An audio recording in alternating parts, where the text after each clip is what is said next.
Good evening. Welcome to Loveworld USA News. I'm Barbara Sam. First, a quick look at the top stories this evening. Israel targets Iranian security sites as tensions escalate.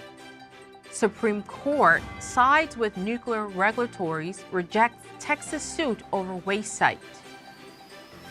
Justice Department cuts 4,000 jobs and cost-saving plan, more reductions ahead. Supreme Court upholds Tennessee law limiting gender procedures for minors. President Trump delays TikTok ban for third time amid ongoing trade talks with China. And now to the news. Israel has intensified its military campaign against Iran, striking key Iranian security and nuclear-related sites this week. According to Israeli Defense Minister Israel Katz, the Israeli Air Force destroyed Iran's internal security headquarters, a facility described as central to the regime's domestic repression. Katz stated the operation was part of the ongoing efforts to weaken Iran's power structure. Iran has warned that any direct involvement by the United States in the conflict will trigger all-out war. The warning comes as President Donald Trump convened a Situation Room meeting to consider U.S. options.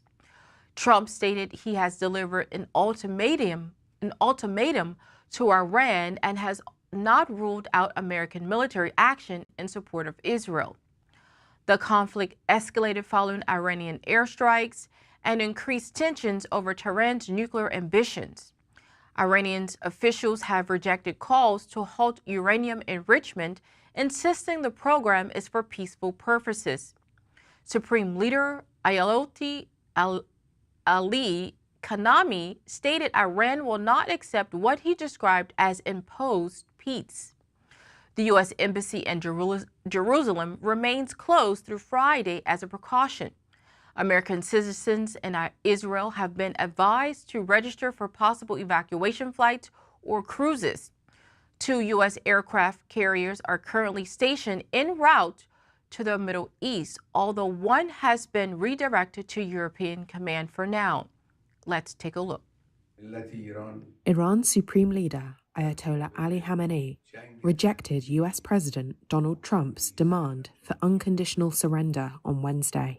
It came as thousands fled intensified Israeli airstrikes in the Iranian capital, Tehran, prompting Turkey to tighten security at the border it shares with Iran. In a recorded television speech, Khamenei said Americans, quote, should know that any U.S. military intervention will undoubtedly be accompanied by irreparable damage. Iran's got a lot of trouble. Trump has veered from proposing a swift diplomatic end to the war to suggesting the United States might join it. In social media posts on Tuesday, he mused about killing Khamenei and demanded Iran's unconditional surrender. A source familiar with internal discussions said Trump and his team were considering joining Israel in strikes against Iranian nuclear sites, among other options. Israel's military told Iranians to leave parts of the capital for their safety while it struck targets. It said 50 Israeli jets had struck around 20 targets in Tehran overnight, including sites producing raw materials, components, and manufacturing systems for missiles. The prospect that Trump could bring the United States into the war has raised the stakes since he abandoned a G7 summit and met his security officials in Washington on Tuesday.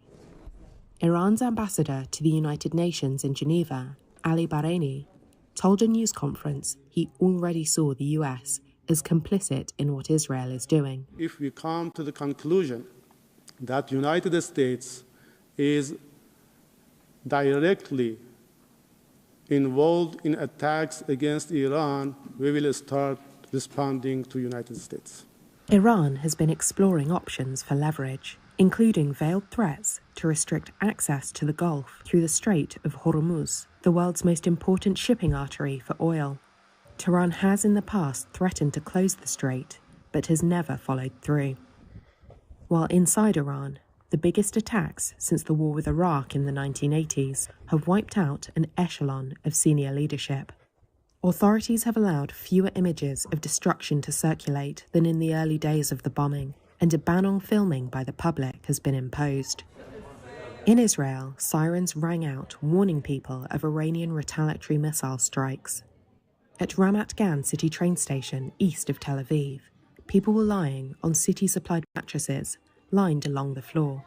Among them, Tamar Vaiz, prepared for her second night in the makeshift shelter, alongside her 2 children. I feel scared and overwhelmed, especially because I live in the densely populated area that Iran is seeming to target, and our city has very, very old buildings without shelters and without safe spaces.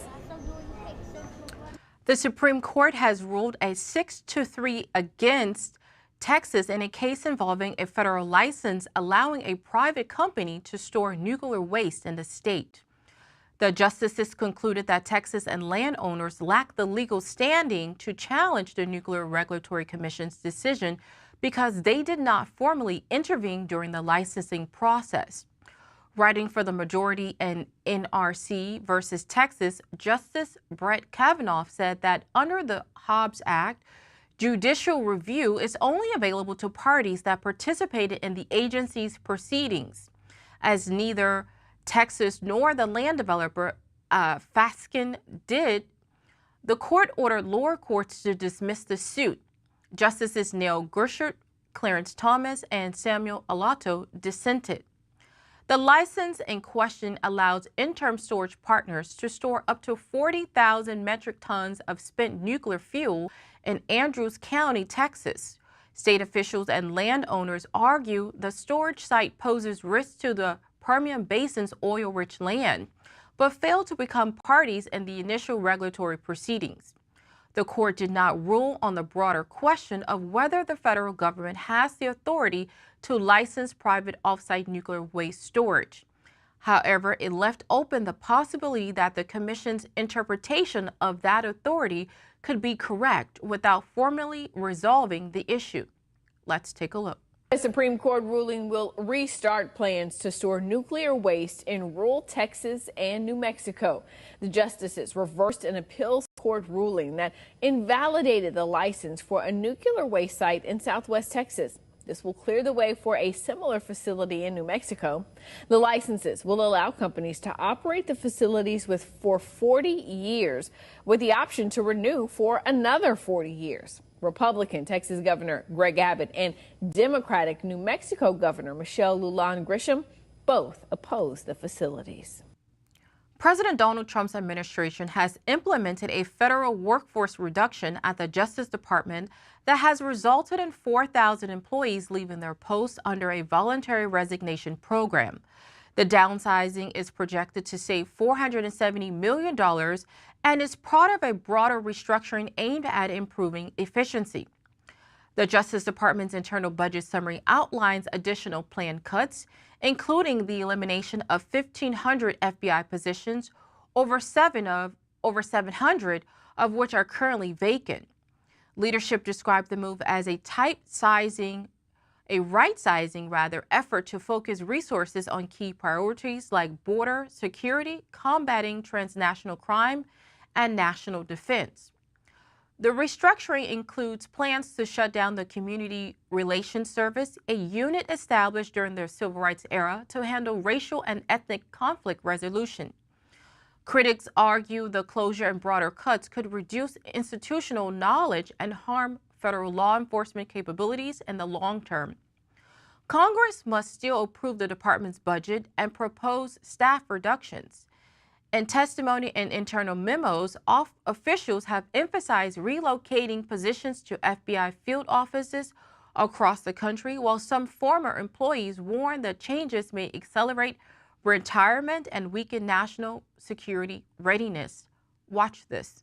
News shows there's been a gutting of longtime Department of Justice workers, an estimated 4% of employees. And the cuts will deepen, the memo says, with the FBI to cut 1,500 plus jobs in the Bureau, including 700 FBI agent positions. The agency calls it a right-sizing of the department, which FBI Director Kash Patel argues has too many employees working out of its Washington headquarters and should instead put more of its agents into field offices across America.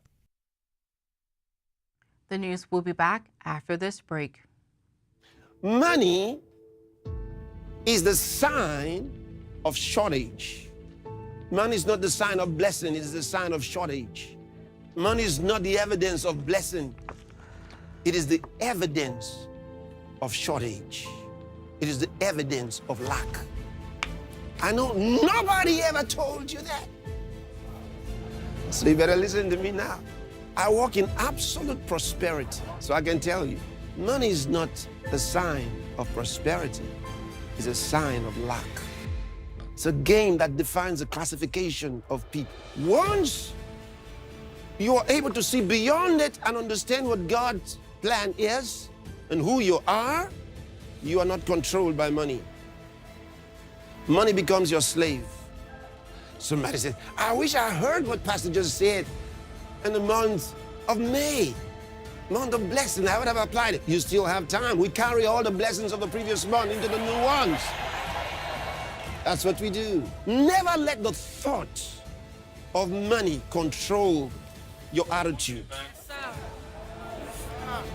You know, there are people who become happy when they have money.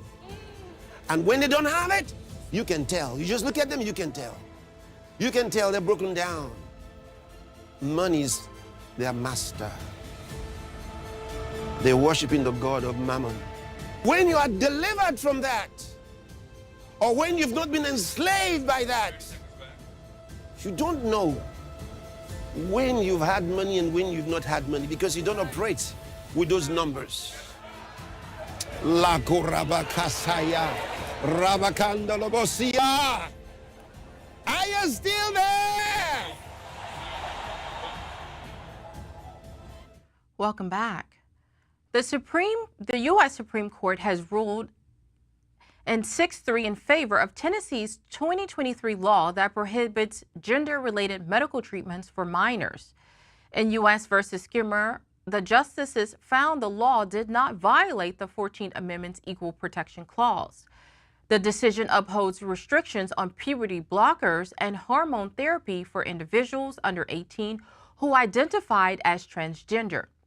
Chief Justice John Roberts, writing for the majority, stated the law met the rational basis standard of judicial review, which requires a law to be reasonably related to a legitimate government interest. The court concluded that Tennessee's interest in protecting children from potentially harmful and unproven treatments justified the law. The 3 liberal justices dissented, arguing the law was discriminatory. The Biden administration and several families had sued to stop the law, claiming it discriminated based on sex and transgender statuses. However, the court determined the law regulates medical practices based on age and treatment purpose, not on protected characteristics. Tennessee's law is one of many similar measures passed across the country. President Donald Trump has backed policies recognizing only 2 biological sexes and has moved to restrict federal funding for gender-related procedures for minors. Those executive actions are also facing legal challenges in federal courts. Watch this. To consider whether the ban violates the Equal Protection Clause of the 14th Amendment, but the court has essentially ruled the decision on these bans should fall to the states. Tennessee is among 26 states that have moved to prohibit puberty blockers and hormone therapy for trans minors. So this ruling could determine access to care for hundreds of thousands of trans children. For more, let's bring in Hofstra Law. President Donald Trump is extending the deadline for ByteDance to devise from TikTok by another 90 days. The White House announced Tuesday this marks the 3rd time enforcement of a bipartisan law aimed at banning the app in the U.S. has been delayed since President Trump took office in January. White House Press Secretary Christy Caroline Leavitt said the extension is meant to give more time to finalize a deal ensuring American control over TikTok's U.S. operations. The Department of Justice will continue to withhold penalties against app platforms like Apple and Google during the extension. Previous negotiations to spin off TikTok into a U.S.-controlled entity stalled after China pushed back in response to President Trump's new tariffs. Though discussions with Chinese President Xi Jinping occurred this month, TikTok was not officially part of those talks, and the Treasury Secretary Scott Bessent confirmed it was not addressed in recent U.S.-China trade meetings. Congress passed a law mandating ByteDance sell TikTok by January 19th of 2025, citing national security concerns. While the law was upheld by the Supreme Court, President Trump has chosen not to enforce it, so far prompting some lawmakers to question the limits of executive authority and call for clarity. Let's take a look. The president plans to sign an executive order this week that would keep the platform running despite a bipartisan law banning it over national security concerns. The order will give ByteDance 3 more months to. In more news, Gap Inc. is investing $58 million into robotics and automation at its largest global distribution center at Gallatin, Tennessee. The expansion will support new technologies and create 100 jobs as part of the company's broader focus on U.S.-based operations under CEO Richard Dickerson. The 2.3 million square foot facility near Nashville supports fulfillment for Gap's key brands, including Old Navy, Banana Republic, Atletica, and Gap. Gap has now invested over $150 million into the site, making it the largest private employer in Sumner County with more than 1,600 jobs. The company is using advanced robotics from Boston Dynamics to increase efficiency and test new logistic tools. Senator Bill Hagerty from Tennessee praised the move, citing Tennessee's pro-growth business policies. Dickinson, who became CEO in 2023, has prioritized domestic investment, workforce expansion, and sourcing diversification. The company plans to double its use of American-grown cotton by 2026 and currently sees 90% of sales coming from the U.S. market. Despite trade headwinds, the tariff concerns under President Donald Trump administration, Dickinson emphasized Gap's strengthening financial position. The company has posted 5 straight quarters of positive same-store sales and continues gaining U.S. market share. The news continue after this break. Stay with us. The life of a soldier is not just a job, it's a calling and a sacred tradition passed down from father to son, brother to sister, and one generation to the next. At every hour of danger, our noblest citizens have answered that call. Time and again, our enemies have learned that if you dare to threaten the American people, American soldier will chase you down, crush you, and cast you into oblivion. The last sound you ever hear will be the chilling howl of Black Hawks.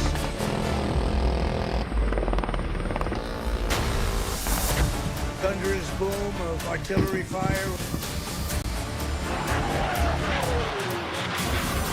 Or the ferocious roar of a U.S. Army infantry brigade. For our adversaries, there's no greater fear than the United States Army. Now it's your duty to shield the flame of freedom that was first lit 250 years ago by the heroes of Concord Bridge and Bunker Hill. Standing before you today, I am more confident than ever that in the days ahead and every generation to come, the U.S. Army will heap glory upon glory. You will protect every inch. Welcome back. Russian President Vladimir Putin is scheduled to take questions from international journalists on Wednesday during the St. Petersburg International Economic Forum, where he is expected to outline Russia's position on the escalating conflict between Israel and Iran. According to official sources, Putin will meet with senior editors from major global news agencies. He is anticipated to discuss Moscow's offer to mediate in the Middle East crisis, which he reportedly raised during a recent phone call with U.S. President Donald Trump. Russia has long maintained diplomatic ties with both Israel and Iran. Analysts say the Kremlin dual engagement strategy may allow it to serve as a mediator in the ongoing hostilities. Putin's remarks will also be closely monitored for any updates on Russia's war in Ukraine. While the U.S. has proposed a temporary ceasefire, Putin has rejected any halt in hostilities unless Ukraine suspends mobilization and Western nations pause arms shipments. The St. Petersburg Forum, traditionally used by Russia to attract foreign investment and present economic achievements, has been a decline in Western participation since the 2022 invasion of Ukraine. Delegates this year include representatives from Asia, Africa, Latin America, and the BRICS nations. Putin is also expected to hold separate meetings with Indonesian President Prabowo Subianto, former Brazilian President Dilma Rousseff, and other officials from China, South Africa, Bahrain, and OPEC. Mount Libotobi Laka Laka erupted again on Wednesday, releasing ash plumes up to 5,000 meters into the sky and prompting authorities to raise the eruption alert to the highest level. The danger zone was expanded to 8 kilometers from the crater, and residents from several surrounding villages were evacuated. The eruptions disrupted air travel across the region, including on the island of Bali. Dozens of flights to and from Bali were canceled, affecting routes to Australia, Malaysia, India, and China. Flights at Luban Banjo Airport on Florence Island were also canceled, though the airport remained operational. The National Disaster Management Agency reported ash and debris falling beyond the designated danger zone.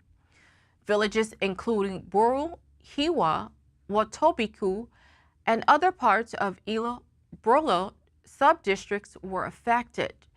There have been no reports of casualties, but authorities continue monitoring for additional activity. Mount Lewatobi Laka Laka, located in the eastern Tuza Tenggara province, has erupted multiple times in recent months. Indonesia, which sits on the Pacific Ring of Fire, is home to 120 active volcanoes and experiences frequent volcanic and seismic activity. Watch this. Aduh.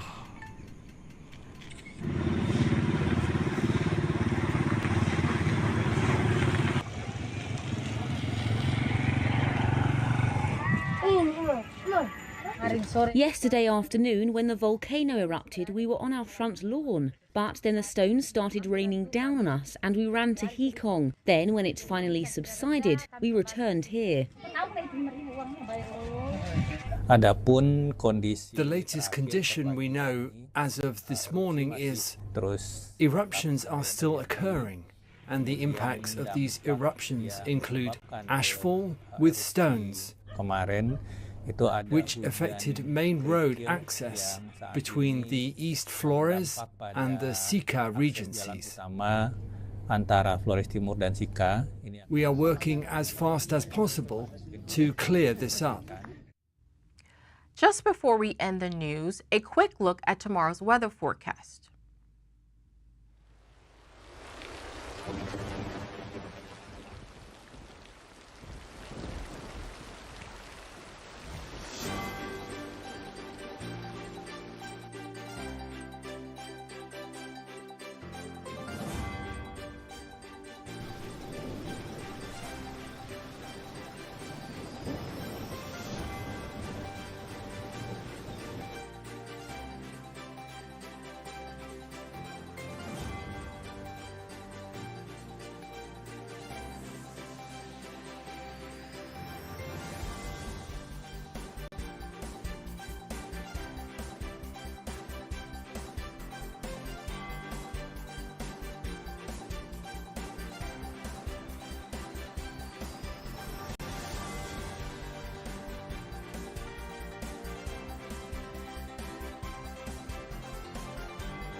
And to end the news today, a quick recap of the headlines.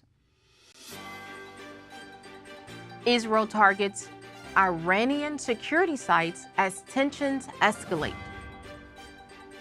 Supreme Court sides with nuclear regulators, rejects Texas suit over waste site. Justice Department cuts 4,000 jobs and cost-saving plan, more reductions ahead. Supreme Court upholds Tennessee law limiting gender procedure for minors. President Trump delays TikTok ban for third time amid ongoing trade talks with China. And that's the news for us today. Join us at the same time tomorrow for more news. I'm Barbara Sam. Good night and God bless you.